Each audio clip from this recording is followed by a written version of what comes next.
feeding of the multitude. I passed a road sign recently advertising the coming of a special preacher to an open-air rally.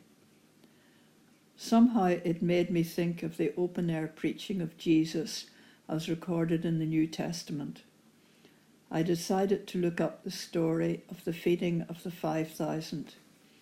It was very interesting to read it again. Reading from the New English Bible, Mark chapter 6, and starting at verse 29. It is just after the beheading of John the Baptist. When John's disciple heard the news, they came and took his body away and laid it in a tomb.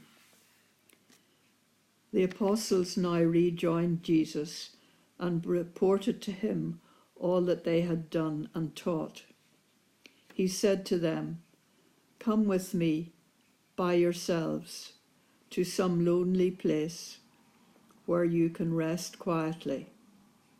For they had no leisure even to eat, so many were coming and going.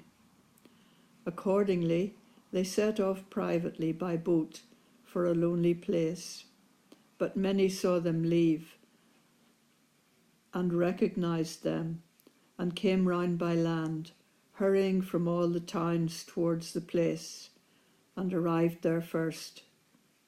When he came ashore, he saw a great crowd, and his heart went out to them, because they were like sheep without a shepherd, and he had much to teach them.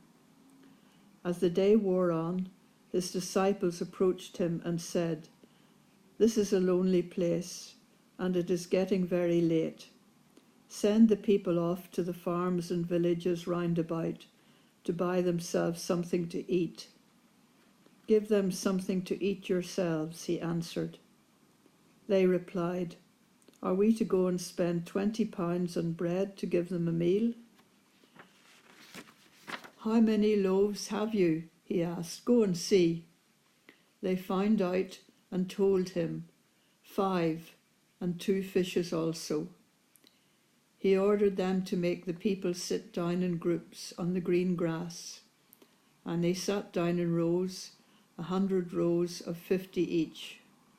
Then, taking the 5 loaves and the 2 fishes, he looked up to heaven, said the blessing, broke the loaves, and gave them to the disciples to distribute. He also divided the 2 fishes among them. They all ate to their heart's content, and 12 great basketfuls of scraps were picked up, with what was left of the fish. Those who ate the loaves numbered 5,000 men. William Barclay, when reflecting on this story in his Bible study series, writes, "First, we can see it simply a miracle in which Jesus created food for this vast multitude. Second, some people think that this is what happened. The people were hungry, and they were utterly selfish.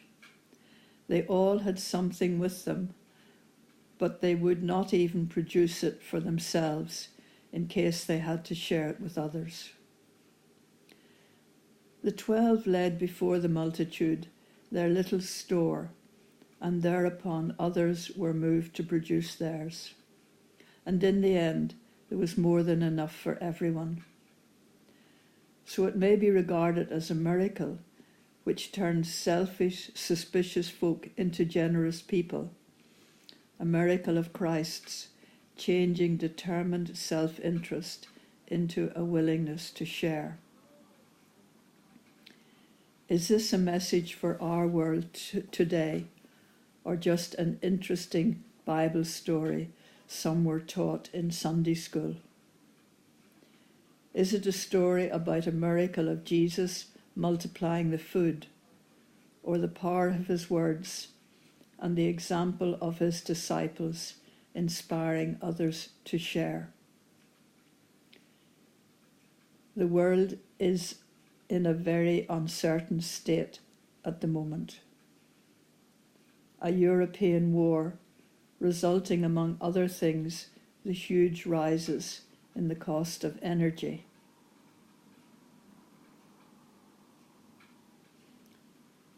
The plundering and overuse of the world's resources to meet our demands for new things.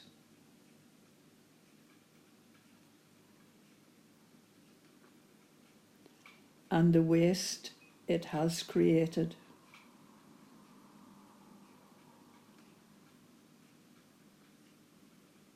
Inequality, the increasing gap between those who have much and those who have little.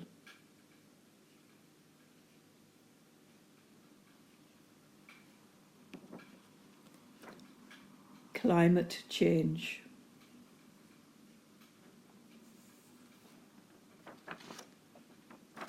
And so on. A number of things occurred to me when reflecting on this Bible story.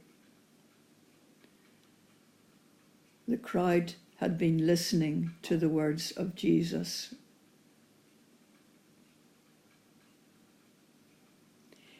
He asked his disciples to share their small amount of food.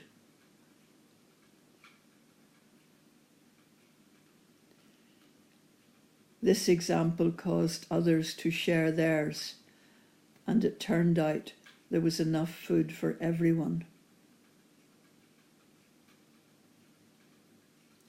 The disciples gathered up the large amount that was left.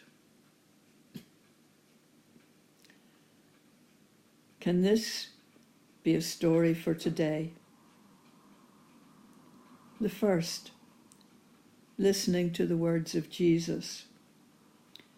If Christian teaching, and indeed that of the other major faiths, has any meaning today, it surely requires all to consider how they use the world's resources, and even how they can do without, in order that others may get what they need.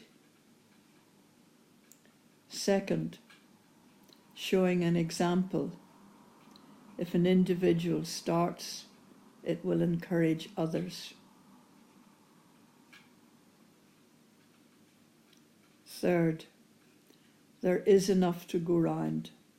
How can those who have more than they need be moved to share with those who have less?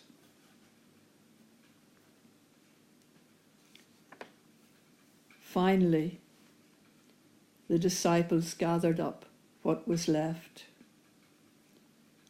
Can we use our resources wisely and dispose of the surplus responsibly? If all this was to happen, it would indeed be a miracle. Now, what do I need to do?